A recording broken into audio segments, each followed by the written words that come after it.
Congress is moving quickly to respond to the Paris terror attack. The House of Representatives will vote on a bill tomorrow that would temporarily halt President Obama's acceptance of Syrian refugees until they are properly vetted by the proper authorities. And breaking news right before the show, President Obama, he vows to veto this bill.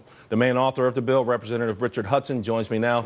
Representative Hudson, we've got to ask you right off the bat, obviously President Obama feeling the heat, feeling the pressure, comes out to say he will veto the bill. I guess it's also a form of intimidation. What are your thoughts?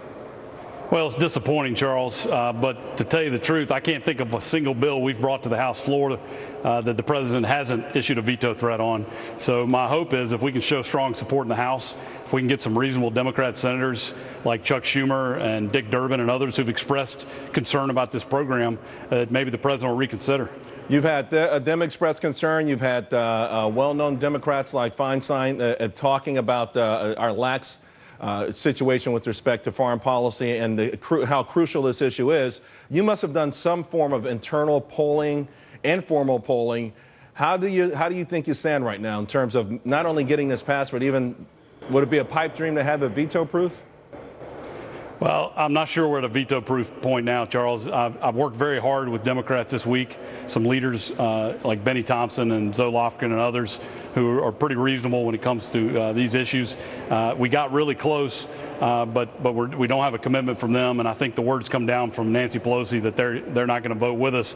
But I'll tell you, I've gotten a lot of individual Democrats who've told me they're with us. So, my hope is we can get a number of Democrats who are hearing the same thing from their constituents that I hear from my folks back home in North Carolina. That the American people want to stop this process until we feel comfortable with the vetting. And to your point, there have been a couple of polls out here in the last 24, 48 hours that have shown an amazing swing of the pendulum. Now a majority of Americans are saying exactly what your constituents are saying. Hey, this is not the right time. They don't feel safe. They don't feel comfortable. And it's only smart in their minds to hold this back. Now, the question is, of course, we've seen a lot of Democrats lose their career over backing things like Obamacare.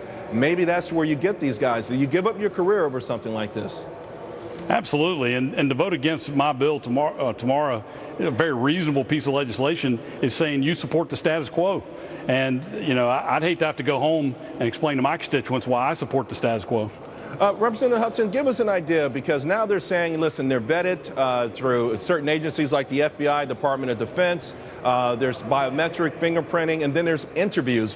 What else should be added? What other layers should be added to that we will feel safer as a nation? Well, the key point here is this is not Richard Hudson saying there's a problem. The FBI director said there's a problem. Obama's own Secretary of Homeland Security said there's a problem.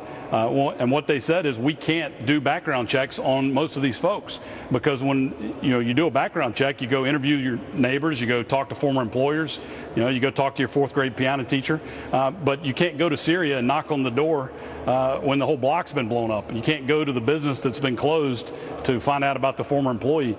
The problem is, as the FBI director said, we can't vet these folks properly, and that's why there's the red flag. It's not me saying it; it's the president's own administration. Well, I got to tell you, let's hope this is the one time that the president puts politics aside and listens to the voice of the American public, because they are speaking loud and clear. And I think a lot of people are thanking you for this vote tomorrow. We'll hopefully catch up with you tomorrow and have good news. I'd love to, Charles. Thank you. And I would just tell your listeners, light up the White House switchboard. Let the president know where you stand on this. Believe me, they will. Thank you very much, Representative Hudson. Thank you. I've got breaking news for you. There's a brand new Fox News poll out.